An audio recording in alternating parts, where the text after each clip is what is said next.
हास्य की आवाज न्यूज चैनल देखने के लिए चैनल को सब्सक्राइब करें व घंटी को दबाएं।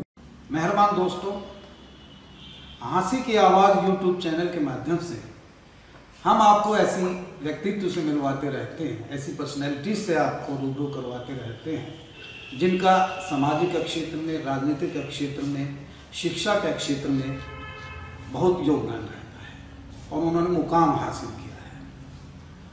आज हम एक ऐसे समाजसेवी, एक ऐसे व्यवसायी, किसान और सामाजिक प्राणी प्रेम सिंह मलिक से मुलाकात करवाते हैं, जिन्होंने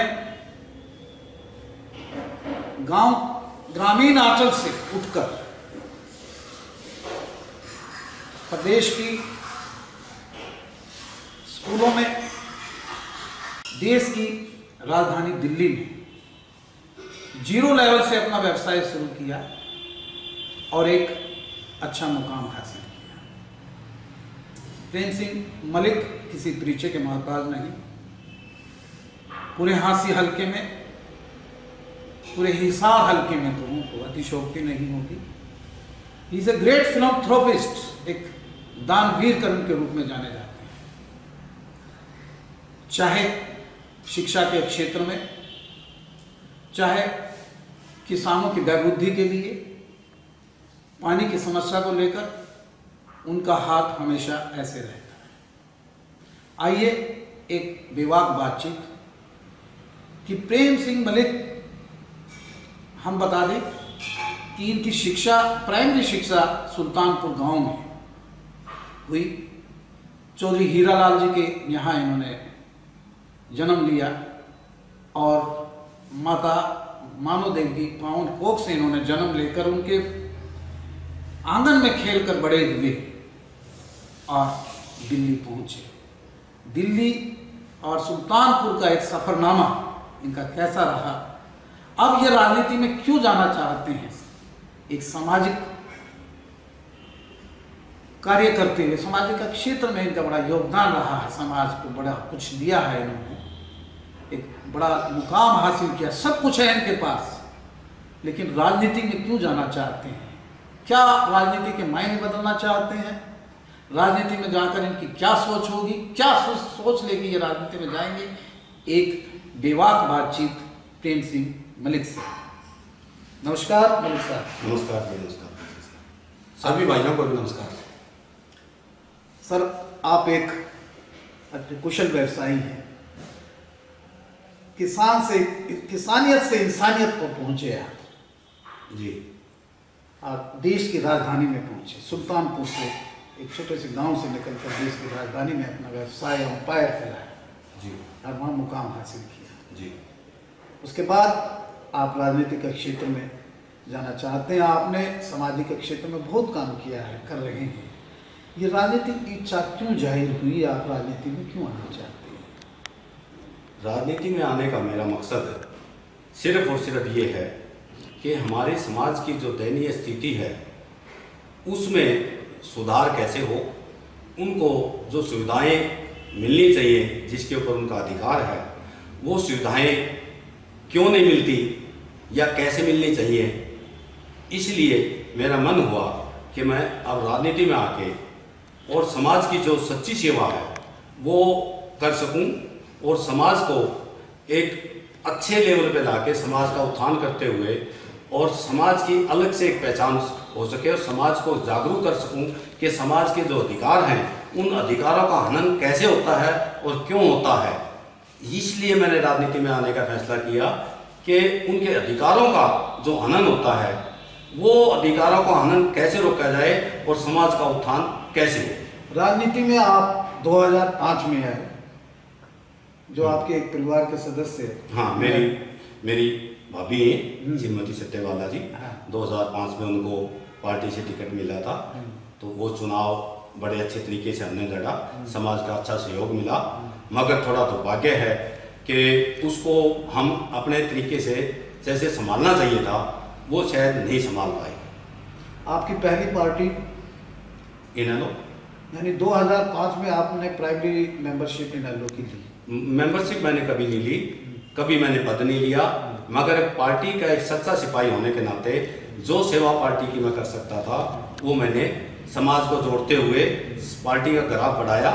और पार्टी के लिए मेरी रगों में जो खून है वो हमेशा इनेलो के प्रति था, क्योंकि चौधरी देवीलाल का मैं भगत रहा हूँ। उनकी नीतियों का अनुसरण करते हुए मैंने पार्टी का जो ग्राफ है उसको उठाने की कोशिश की, समाज को जोड़ने की कोशिश की, और पार्टी का मैं समझता हूँ कि ग्राफ मैंने गत सालों में बढ़ाया भी है। 2005 के बाद प्रेम सिंह मलिक थोड़ा सा राजनीति में बैक मार गए थे, दोबारा आप सक्रिय हुए, ऐसा क्यों हुआ? मैं बैक नहीं मार गया था, क्योंकि राजनीति हमारे घर से शुरू हुई थी। तो घर में हमारे बड़े भाई और हमारी भाभी राजनीति कर रही थी, तो उनको राजनीति करते हुए मैं उनको कोई दखलंदाजी नहीं देना चाहता था। मैं अपने व्यवसाय में लीन था, अपने व्यवसाय को संभाल रहा था। मेरा जो सपोर्ट था बैकग्राउंड में वो उनके साथ हमेशा रहता था। मगर दुर्भाग्यवश, जैसा कि मैंने अभी बताया आपको, कि जो राजनीतिक ध्रुवीकरण होना चाहिए था जी, जिसके कारण हमें अपने राजनीति को, मतलब कि हमने एक राजनीति के मायने समझते हुए समाज को जोड़ने का जो काम करना चाहिए था, वो समाज को हम कहीं ना कहीं जोड़ने में चूक गए। तब फिर मेरे दिमाग में बात आई कि इस भूल को थोड़ा सुधारा जाए, समाज से पुनः जुड़ा जाए। पुनः समाज से जुड़ने के बाद राजनीतिक ग्राफ, सामाजिक ग्राफ पहले जब आदमी का उठता है तो राजनीति की तरफ सोचता है। तो सामाजिक ग्राफ जब उठा, समाज में जब मेल जोल बढ़ना शुरू हुआ, समाज में लोगों की मैंने समस्याएं सुनी, जरूरतें समझी, उन जरूरतों में जो मेरे से सहयोग हो पाया वो मैंने सहयोग किया।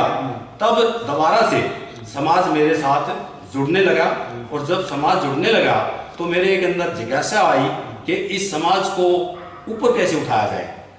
मलिक साहब, 16वीं लोकसभा का चुनाव बिल्कुल मुहाने पे है, और आप देश में किसको प्रधानमंत्री देखना चाहते हैं? क्या नरेंद्र मोदी को फिट पाते हैं, एनडीए के जो प्रमुख है, या यूपीए के किसी वरिष्ठ नेता को आप इसमें पाते हैं? मैं मेरे हिसाब से समझता हूं कि मोदी जी देश में आज के हालात को देखते हुए एक बहुत ही देश को जरूरत भी है और देश के लिए फिट भी है। ऐसा क्या किया मोदी जी ने कि जो आपको बिल्कुल फिट नजर आते हैं? देखिए, सबसे पहले तो मैं ये कहूँगा कि जो भ्रष्टाचार है, या एक राजनीति में एक पेशा बना लिया था कि राजनीति में आओ, पैसा कमाओ और अपनी मतलब लाइफस्टाइल बदल दें, वो जो चीज़ें थी वो मोदी के अंदर नहीं पाई। मोदी ने एक सादगी से देश के हित को सर्वोपरि माना। आज हम ग्लोबल लेवल पे अगर देखते हैं तो हमारे देश की एक नई पहचान मोदी ने हमें दी है। यानी मोदी जी को आप अपना आइकॉन मानते हैं? इसमें आइकन तो नहीं कह सकते, मगर देश को मेरे ख्याल से, मेरे हिसाब से, मेरी जहाँ तक असेसमेंट है, मोदी की जरूरत है देश। फिलहाल लोकसभा का चुनाव है, लोकसभा के चुनाव में आप सक्रिय रहेंगे या नहीं रहेंगे? मैं देखिए, अगर राजनीति में आ ही गया हूँ तो निष्क्रिय रहने का तो सवाल ही नहीं पैदा होता। सक्रिय रहूँगा, बिल्कुल सक्रिय रहूँगा। किसी की सपोर्ट करेंगे कैंडिडेट देखने के बाद? लोकसभा का कैंडिडेट जी, मान लो बीजेपी का कैंडिडेट आता है या यूपीए का कैंडिडेट, कोई कांग्रेस का कैंडिडेट आता है जी, तो उनके व्यक्तित्व को देख के सपोर्ट करेंगे या पार्टी को देख के? व्यक्तित्व को देख के। एक ईमानदार आदमी हमें चुनना चाहिए जो हमारी समस्याओं को सुने और समस्याओं का निदान भी करे। वर्तमान में मलिक साहब अपने आप को राजनीति में कहाँ पाते हैं? आप किसी पार्टी से नहीं हैं, और भविष्य में भी आपका यही एक एजेंडा है कि मैं इंडिपेंडेंट चुनाव लड़ूं, तो ये आपका है? मेरी जो राजनीतिक पहचान है वो मेरा समाज है जी। मेरे समाज ने जो मुझे आदरमान दिया, आगे बढ़ने की जो प्रेरणा दी, मेरा जो हौसला बुलंद किया, उससे ओतप्रोत होके मैं अपने आप को रोक नहीं पाया राजनीति से दूर रखने के लिए। सर, कहते हैं कि भी कितना भी सामाजिक आदमी हो और कितना भी सामाजिक सरोकार रखता हो, और पॉलिटिक्स में आने के बाद सभी उसी रंग में रंग जाते हैं। क्या आप भी उस कैटेगरी में जाएंगे या अपने आप को कंस्टेंट में कर लेंगे कि भी मुझे उस रंग में नहीं रहना है? देखिए, पावर मिलने के बाद, देखिए, अगर मुझे ये मौका मिलता है तो मैं आपको हृदय से कहता हूँ जी कि राजनीति के जो मायने हैं वो मैं बिल्कुल नए तरीके से बदल दूंगा। राजनीति में जो लोग आते हैं वो दो ही चीज के लिए आते हैं, एक तो अलग से एक कैटेगरी अपने आप को मानते हैं, दूसरी बात वो पैसा कमाने के लिए आते हैं। देश की क्या समस्या है, क्षेत्र की क्या समस्या है, उसको वो परे कर देते हैं, अपना हित सर्वोपरि मानते हैं। क्योंकि मैं एक ग्रामीण अंचल में पैदा हुआ, गरीब घर में पैदा हुआ, एक किसान के घर में जन्म लिया। वो जो कमजोरी है वो मैंने देखी है, देहात की जो कमजोरियां हैं वो मैंने देखी हैं, देहात की जो जरूरतें हैं वो मैंने देखी हैं, जो सुविधाएं मिलनी चाहिए वो मैंने देखी हैं। और एक जागरूक नागरिक होने के नाते और एक एजुकेशनिस्ट होने के नाते मैं ये कहता हूं कि अगर जनता मुझे मौका देती है, भाईचारा मुझे मौका देता है, तो राजनीति के जो मायने हैं वो लोगों के अंदर जो एक नेगेटिविटी है वो मैं निकालने की कोशिश करूंगा। और आगे लोग पाएंगे कि प्रेम ने जो बात कही है वो सही कही है। कहते हैं कि देश का भविष्य स्कूलों में पलता है जी। और स्कूलों की दयनीय स्थिति आप बताते हैं जी। तो उनमें आप जाते हैं, अक्सर जाते हैं, तो कैसी स्थिति मिलती है आपकी? किसान, स्कूल और ये ग्रामीण क्षेत्रों में जो लोग रह रहे हैं, छोटी छोटी किसानी करते हैं और ये रेडी मजदूरी वाले लोग हैं जो अपना रोजगार में नहीं मिलते, बेरोजगारों को क्या समस्या है, इन सब से आप इत्तेफाक रखते हैं, तो क्या क्या समस्याएं आप देखते हैं लोगों से जुड़ कर? आपने क्या पता है? देखिए, लोगों के अंदर थोड़ी सी जागरूकता की कमी है जी। मैंने कोशिश की है कि लोगों को मैं जागरूक करूं। एकजुट अगर हमारा हम हो जाते हैं, अगर एकजुट हो गए और हम समस्या को लेकर चलते हैं, तो जो हमारा प्रतिनिधि होता है उसको मतलब मजबूर कर दें कि उसे हमें हमारा काम करना पड़ेगा, मगर हम उसको मजबूर नहीं कर पाते। उसकी वजह यह है कि वो कैटेगरी अपनी अलग मान लेता है। हम संकोच करते हैं कि वो तो बड़ा आदमी बन गया, मगर मेरा बड़ा आदमी बनने का कोई इरादा नहीं है। मैंने समाज में रह के समाज की सेवा करनी है और समाज की जो समस्याएं हैं वो सुननी है, उनका निदान करना है। और मैं अपने लिए राजनीति नहीं करूंगा, सिर्फ और सिर्फ समाज के लिए राजनीति। स्कूलों की क्या हालत मिली? आप अक्सर स्कूलों में बहुत जाते हैं और खासकर सरकारी स्कूलों में आपका अनुदान रहता है। हाँ, तो स्कूलों में क्या है कि एक बार जब किसी को सरकारी नौकरी मिल जाती है तो वो समझते हैं कि भाई हम तो जो ना ये हमारी बपोती है, तनख्वाह तो हमने लेनी है, हम काम करें या ना करें। मगर समाज जो है अगर उनसे काम लेना चाहे तो अच्छा काम ले सकता है। जैसे ग्रामीण क्षेत्र में आप लेके चलें, पंचायत किसी ग्राम की अगर चाहती है कि टीचर्स पढ़ाने में थोड़ा बहुत कंजूसी करते हैं या अपना उस समय को कहीं और जाया करते हैं जो पढ़ाने का टाइम होता है, उस टाइम को अगर हमारा समाज जागरूक हो तो वो पूरा काम उनसे ले सकता है। वर्तमान में हाँसी की स्थिति कोई ज्यादा बढ़िया नहीं है कि हाँसी हल्के की। हाँ। कि शहर पूरा गंदगी से अटा पड़ा है। हाँ। यहाँ विकास के नाम पर भी बिल्कुल ज्यादा काम नहीं हुआ। हाँ। अब जाके कहीं थोड़ा बहुत होना शुरू हुआ। तो ये किसकी कमी मानते हैं? यहाँ एक विधायक भी है। ऐसा है बंसल साहब, जैसा कि मैंने पहले भी बताया आपको कि सरकारी जो पॉलिसी होती हैं वो गलत नहीं होती और वर्तमान सरकार की पॉलिसी तो गलत है ही नहीं।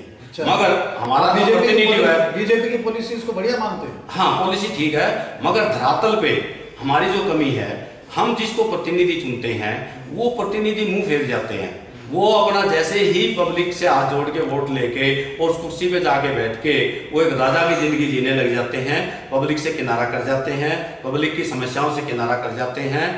वो हमारी पब्लिक की भी कमी है कि हमने किस नुमाइंदे को आगे लेके आए हैं। आपका इशारा क्या है वर्तमान विधायक जो रेणुका बिश्नोई की तरफ है क्या? हाँ, बिल्कुल कह सकता हूँ, क्योंकि देखिए इलेक्शन जीतने के बाद कभी भी उन्होंने हल्के की सुध नहीं ली। हमारी लोकल रिप्रेजेंटेटिव हैं, वो एक हमारी प्रतिनिधि होने के कारण उनका ड्यूटी बनती है, फर्ज बनता है और हमारा अधिकार बनता है कि वो जो सुविधाएं हैं वो हमसे उनके जरिए हम अपनी सुविधाएं लें। सुविधाओं का हमारे को जितनी भी सुविधाएं मिलती हैं सरकार की तरफ से जो आती हैं उनका ज़्यादा से ज़्यादा हम फायदा उठाएं। मगर जनता भी क्या होती है, वो मुझे नहीं पता कि उसे भय मानती है या उसको राजा समझ लेती है या उसको एक अपर कैटेगरी में मान लेती है, जबकि वो हमारी हैं सेवक। हमारा कर्तव्य ये बनता है कि हम उनके अपनी समस्या उनके पास रखें और उनको फोर्स करें कि आप ये काम क्यों नहीं कर रहे, अगर आप नहीं करते हैं तो मुझे लिख के दें। मेरे साहब, अक्सर रेणुका बिश्नोई से पूछा जाता है कि आप ये काम नहीं हो रहा है। वो कहते हैं कि हरियाणा एक, हरियाणवी एक का झूठा नारा है। जहाँ अपोजिशन लीडर होता है वहाँ बीजेपी सरकार विकास कार्यों में कतोई बरतती है। इससे आप कितना इत्तेफाक रखते हैं?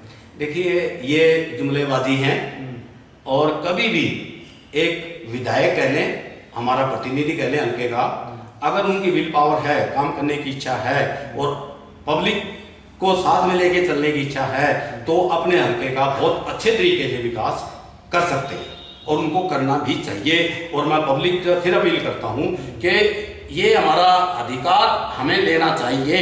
हमें अगर वो राजी खुशी नहीं देती, एक बार कहने से, दो बार कहने से नहीं देती, तो हमें उनको अंदर से पकड़ के बाहर रोड के ऊपर लेके आना, शीशा दिखाना चाहिए कि आप जिस मुकाम पे हैं, जिस कुर्सी पे हैं, हमारी वजह से हैं और ये हमारा अधिकार बनता है और ये हमारा अधिकार आपको देना पड़ेगा।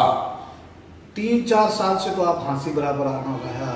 आपने विधायक को कितनी बार देखा है यहाँ घूमते हुए हल्कों में, और आप भी हल्कों में घूमते हैं, लोगों की समस्याएं सुनते हुए? मेरा विधायिका जी से चुनाव के दौरान मुलाकात हुई थी, उसके बाद कभी भी मुझे वो हल्के में नजर नहीं आई। तो ये हाँसी के जो पिछड़ेपन का किसका कारण मानते हो? बीजेपी को मानते हो या विधायक को मानते हो? हमारा जो प्रतिनिधि है, विधायक जो है, उनको मानते हैं। वर्तमान में आप कोई भी पार्टी में नहीं है, ना ही कोई छोड़ी है, ना कोई पकड़ी है, ना और है। भविष्य में आप इंडिपेंडेंट भी लड़ना चाहते हैं। हाँ।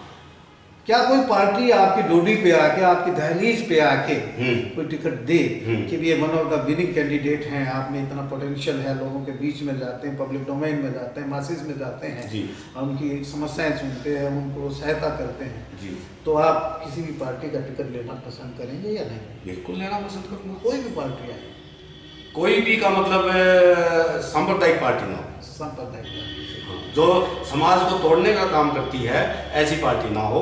जो समाज को, पूरे समाज को इकट्ठा एकजुट करके लेके चलती है, अगर वो पार्टी मेरे पास आती है तो मैं उसका स्वागत करूंगा, आदर मान भी करूंगा और उसकी जो उम्मीदें हैं उसके ऊपर भी खरा उतरूंगा और जनता की उम्मीदों पर भी खरा। बीजेपी को आप सांप्रदायिक नहीं मानते? सांप्रदायिक इतना तो हम नहीं कह सकते बीजेपी को, मगर कुछ आरएसएस की जो पॉलिसी है इनकी जी, उसको मैं थोड़ा सा सांप्रदायिकता के तौर पे लेता हूँ। यानी कि हिंदू पोलराइजेशन, जो हिंदू ध्रुवीकरण का जो है, हाँ, हिंदू वोट। हाँ, हमारा देश सेकुलर देश है। हमारा संविधान जो है ना, वो सबको बराबर का हक देता है। जाति के वर्ग विभाजन पे जो ना कोई अधिकार नहीं देता। वो हमारा जो अधिकार है वो एक सेकुलर कंट्री के रूप में देता है, सेकुलरिज्म के हिसाब से देता है और सब जातियों को साथ में लेके चलने का अधिकार देता है। उस अधिकार से कहीं छेड़छाड़ अगर होती है तो वो उसकी मैं निंदा करता हूँ। मलिक साहब, आप सभी जातियों में जाते हैं और सभी में आपका हाथ ऐसे रहता है। और जब चुनाव आते हैं तो जात पात और कास्ट एंड क्रीड के ऊपर चुनाव लड़ा जाता है, जातीय समीकरण पर लड़ा जाता है। इससे आप कितना इत्तेफाक रखते हैं? मैं बताऊं कि इसमें जागरूकता की कमी है जी। हमारा जो वोटर है, हमारे जो प्रतिनिधि चुने जाते हैं, प्रतिनिधि को देखना चाहिए। ये हमारी कमी है, राजनेता की कमी नहीं है। राजनेता तो लोक लुभावन अपने पॉलिसी लेके आएंगे, लोक लुभावन नारे लेके आएंगे, उस नारों को अंदर वो बहक जाते हैं या उसको जातिगत रूप में लेना चाहते हैं, उसका ध्रुवीकरण करना चाहते हैं। मगर पब्लिक को ये देखना चाहिए कि हमारा काम कौन कर सकता है, हमारा विकास कौन कर सकता है। सामने जो ना उसकी जो सोच है उम्मीदवार की, वो किस टाइप की सोच है, क्या वो भविष्य हमारे साथ रहेगा।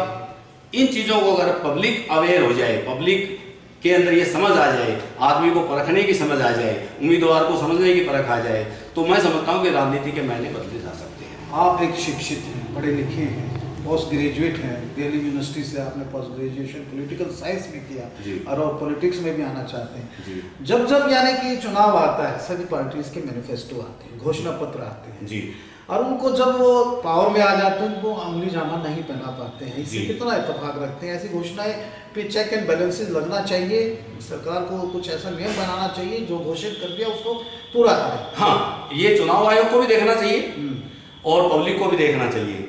अगर कोई लोक लुभावन नीतियां लेके आते हैं और उस पर वो खड़े नहीं उतरते हैं तो पब्लिक को रिकॉल का भी अधिकार मिलना चाहिए। रिकॉल का भी? बिल्कुल, ये बिल्कुल ये मेरा विचारधारा है। अगर मैं कल पब्लिक मुझे मानती है, भाईचारा मुझे मानता है, समाज मुझे मानता है और समाज ने मुझे कोई कुर्सी दे दी, उस कुर्सी पे अगर मैं बैठता हूँ और समाज में की इच्छाओं के मुताबिक खरा नहीं उतरता तो समाज को भी अधिकार होना चाहिए कि उसको कुर्सी से उतारे और वापस अपना रास्ता दिखा दे। मलिक साहब, आप विधायक बन जाते हैं, आपकी फर्स्ट प्रायोरिटी क्या रहेगी हल्के के लिए, कि क्या कमियां नजर आती हैं? आप तो एक एक गली नुक्कड़ और कोने कोने में जाकर समस्याएं लोगों की सुनते हैं, सबसे प्रायोरिटी क्या है? देखिए, समस्याएं हमारे पास हर क्षेत्र में हैं। जैसा कि मैंने बताया, सरकार की जो पॉलिसी आती है वो हमारी पॉलिसी लगभग बराबर सी होती हैं और कोशिश रहती है कि उसको इम्प्लीमेंट किया जाए, मगर हमारे जो प्रतिनिधि होते हैं वो जो पॉलिसी है उस पॉलिसी का हिस्सा आपस में बांट लेते हैं और उस आपस में जो बंदरबांट होती है, कुछ अपनी जेब में, कुछ अपने जो अधिकारी हैं उनकी जेब में, कुछ ठेकेदारों की जेब में। मैं ये कहना चाहता हूं कि सपोज हमारे पास 2 करोड़ रुपए का एक बजट आता है, जी, उसमें से 50 लाख रुपए भी अगर लग जाएं तो भी भला हो सकता है, मगर दुर्भाग्य ये है कि उस 2 करोड़ के बजट में से धरातल के ऊपर हमें 25 लाख रुपए भी मुश्किल से लगते हैं। अगर वो 2 करोड़ का बजट आता है, 2 करोड़ में से 2 करोड़ अगर लग जाते हैं तो कोई भी किसी भी किस्म का जो अभाव हमारे क्षेत्र में नहीं रहेगा। आपने पीछे की कांग्रेस सरकार भी देखी है, वर्तमान भाजपा की सरकार देख रहे हैं, भाजपा सरकार को भी आप देख रहे हैं अपने नजरिए से। इन दोनों में कंपैरिजन किया तो किसको बेटर मानते हैं? देखिए, कंपैरिजन की बात नहीं आती, मैं बात करता हूँ। हुड्डा साहब मुख्यमंत्री रहे, आप खट्टर साहब मुख्यमंत्री हैं, दोनों की कार्यशैली में और करप्शन में दोनों की यानी कि सरकारों में किसको यानी कि मानते हैं कि भ्रष्टाचार किस सरकार में कम हुआ है? देखिए, भ्रष्टाचार तो हमारी जड़ों में बसा हुआ है। अच्छा, हम व्यक्तिगत लालच में पड़ जाते हैं। जी जी, मैं एक उदाहरण देता हूँ आपको। इलेक्शन लड़ने से पहले, जीतने से पहले जो हमारे उम्मीदवार होते हैं वो किस फाइनेंशियल कंडीशन में होते हैं, और जब वो 5 साल विधायक रहते हैं, 5 साल के बाद उनकी फाइनेंशियल कंडीशन क्या होती है, ये इससे आप अच्छी तरह अवगत हैं। वो सिर्फ और सिर्फ अपना पेट भरते हैं, अपने घर को भरते हैं, और पब्लिक का जो पैसा है, पब्लिक में जो लगना चाहिए, जो फंड्स लगने चाहिए, वो सारी जो एम्पायर है वो आप में कन्वर्ट कर लेते हैं। इनका कहना है कि हर शाख पे उल्लू बैठा है, अंजाम गुलिस्ता क्या होगा। यानी कि सरकार में आने के बाद भ्रष्टाचार में राजनेता डूब जाता है, लेकिन मलिक साहब का कहना है कि मैं ऐसा बिल्कुल नहीं चाहूँगा, भगवान ने मुझको सब कुछ दिया है, मैं राजनीति के मायने बदलना चाहता हूँ, एक सामाजिक आदमी हूँ, एक व्यवसायी हूँ, जितना मेरी जेब से होगा या सरकार की जितनी नीतियाँ होंगी ज़्यादा से ज़्यादा पब्लिक डोमेन में मासिस के लिए, लोगों के लिए मैं इम्प्लीमेंट करवाना चाहूँगा। ये थी एक छोटी सी मुलाकात, एक बेबाक बातचीत, इन्होंने बड़ा खुल के हमसे बात की। मलिक साहब, आपका बहुत बहुत धन्यवाद। धन्यवाद आपका भी। चाहते हैं कि इसी तरह आप समाज सेवा में लगे रहे और राजनीतिक भविष्य आपका उज्जवल रहे। धन्यवाद, बहुत बहुत धन्यवाद, बहुत बहुत धन्यवाद।